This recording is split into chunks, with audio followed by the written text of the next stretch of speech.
Oi pessoal, meu nome é Gisele Winter e hoje eu vim conversar com vocês um pouquinho sobre a interrupção e a interação na hora da contação de história. Vamos lá? Bom, primeiro ponto, a interação e a interrupção são coisas diferentes. Porém, a interrupção só ocorre porque a interação não ocorreu antes. E aí eu vou explicar, calma. Quando você está com o público, o seu público ele vai querer participar em algum momento dessa história. Ele vai querer se manifestar, ele vai querer ser ouvido. Todo mundo tem a necessidade de ser ouvido e as crianças também, principalmente, na verdade, elas gostam e precisam ser ouvidas e muitas vezes, a maioria das vezes, elas não são. Então, ali na hora da contação de história, a contação vai começar a mexer com as vivências delas, com as emoções delas, com as lembranças dela.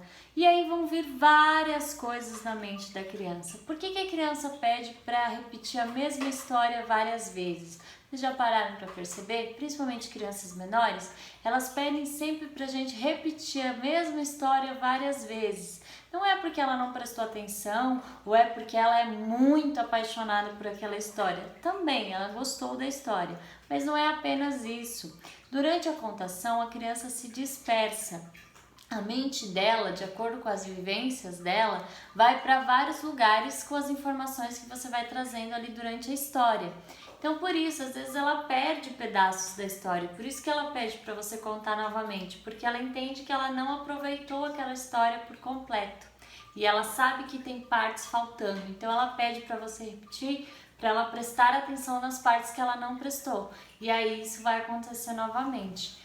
Mas é exatamente por isso, por mexer com essas vivências dela, que a mente dela vai fluir e ela vai querer participar, ela vai querer se manifestar. Então, quando o seu público quiser se manifestar, permita, não reprima.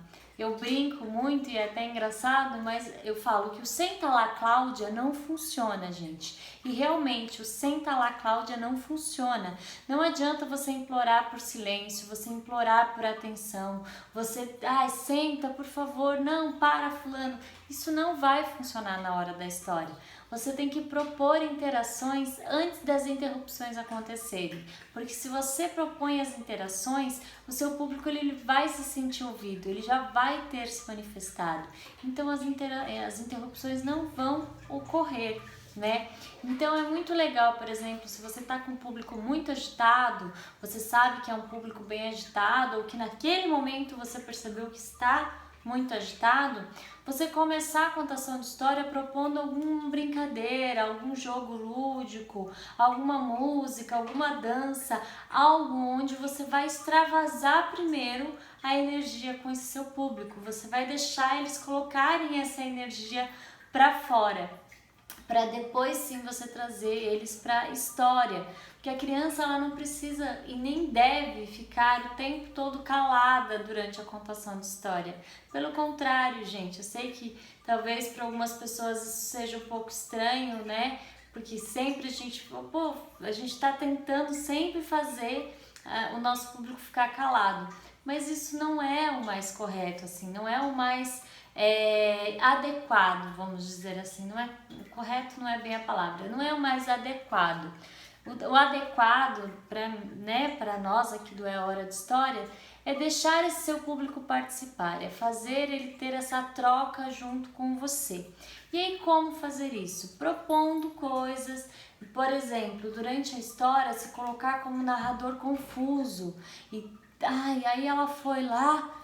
O que vocês acham que aconteceu? O que ela encontrou lá na casa onde ela entrou?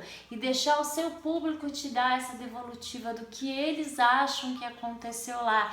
E ouvir realmente o que eles têm para falar. Ouvir um, depois ouvir o outro e interagir. Nossa, mas será que é isso que ela encontrou? Mas e se não for isso? Quem mais acha que pode ser outra coisa? E aí deixa seu público interagir, né? Propor essas interações, ou então fazer questionamentos mesmo para eles. E aí eu cheguei lá na floresta. O que tem lá na floresta, gente? O que vocês acham que tem lá na floresta? Tem árvore, tem bicho, tem água. Deixa eles falarem, deixa eles se manifestarem. Porque se você não causar essa interação, ele vai te interromper porque ele quer ser ouvido, ele quer se manifestar. Então, em algum momento, ele vai te interromper para se manifestar, porque ele não teve essa troca e ele precisa dessa troca, tá, gente? Então, você já oferece essa troca antes dele te interromper.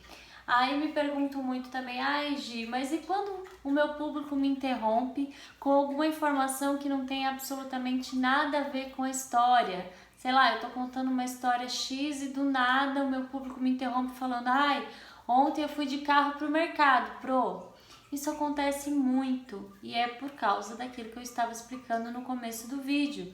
As vivências, você vai mexer com as vivências desse público. Né? Quando você conta a história, esse público vai acessar informações, ele vai acessar vivências que vão trazer lembranças, que vão trazer emoções, e aí ele vai querer manifestar essas emoções, e é importante deixar o seu público manifestar. Então ouve o que ele tem para dizer. Nossa, que legal que você foi no mercado ontem de carro, mas você sabia que a fulana da história também andava de carro às vezes? Mas aí nesse dia ela estava com a mãe dela e volta para a história. Por isso que você tem que estar atento à história, por isso que você tem que ter estudado essa história. Essa história ela tem que estar viva com você, porque aí você consegue usar aquilo que o seu público te deu. E você ouve o seu público, você dá atenção para ele, você interage com ele e aí você usa essa mesma informação para voltar para o foco da história, né? E aí você deixou ele interagir, ele falou o que ele queria e você consegue dar continuidade na sua história, tá? E aí outra coisa muito importante de pontuar, existem vários tipos de pessoas. As pessoas elas são diferentes, as crianças também são diferentes. As crianças também têm suas personalidades distintas e é muito importante e é extremamente importante respeitar essas particularidades do seu público. Então aquela criança que é mais extrovertida, que quer participar, que gosta de falar, que você já sabe disso, traz ela para participar. Convida ela para te ajudar com algum cenário, com algum figurino, com algum adereço, te ajudar fazendo algum personagem, te ajudar de alguma maneira ali a contar aquela história com você. Questiona ela, pergunta as coisas para ela, deixa ela se manifestar, porque entendam, ela vai se manifestar, vocês deixando ou não. Então é muito melhor você conduzir essa interação do que você ser interrompido. E aí, ao contrário, também acontece. Temos que tomar cuidado na hora de interagirmos para não forçarmos a barra. Tem público que não gosta de participar, que é mais introspectivo, que não se sente bem, não se sente à vontade para participar. E isso tem que ser respeitado também. Então convida essa pessoa mais introspectiva a participar. Mas você viu que ela ficou retraída? Não insiste. Ok, respeita o momento dela. Num outro momento, você a convida novamente, não a força. Você a convida novamente a participar. Ou num outro dia, num outro momento, você vai aos poucos ali cativando, aproximando.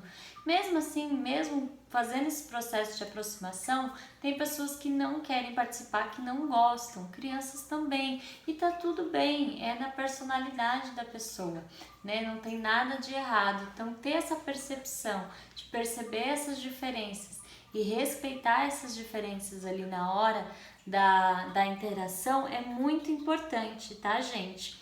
Aí outro ponto importante também é quando você está descrevendo alguma coisa da história, algum momento da história, não descreva tudo de uma vez, não sai, sabe, falando tudo, dê pontos específicos e deixe o seu público trazer essas outras descrições, deixe o seu público criar a descrição, a criatividade deles, trazer essas informações para eles. Não dê tudo pronto, não dê tudo muito mastigado, tudo.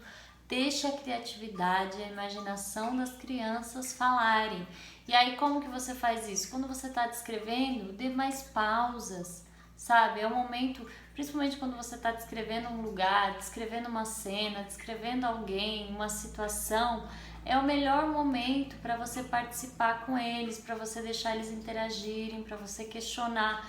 Porque conforme você questiona eles, você vai ativando a memória deles, você vai ativando a criatividade deles, né? Você não dá tudo pronto para eles ali, você, de uma certa maneira, você ajuda eles ali a fazer a criatividade e a imaginação deles fluírem, você conduz, mas você não dá a imaginação pronta, você não dá tudo detalhado, né, nos mínimos detalhes, você ajuda eles a usarem a criatividade e a imaginação deles, tá certo, gente?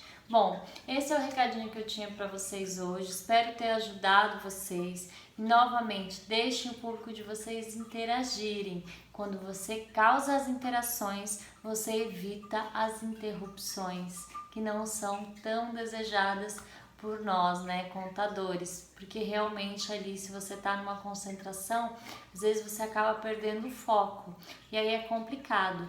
Mas lembre-se, seu público quer interagir, permita, não barre, não tente ser ríspido, porque isso não vai te ajudar, isso só vai dispersar ainda mais. Então você causa a interação para evitar as interrupções, tá certo, gente? Então por hoje é isso, espero que vocês tenham gostado. Se gostou, curte, comenta.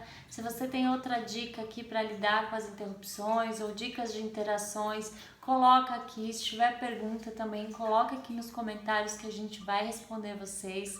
Curte, comenta, compartilha, salva o vídeo para você ver mais tarde, manda para os amigos. E é isso por hoje, tá? Um beijo e até o próximo vídeo, gente!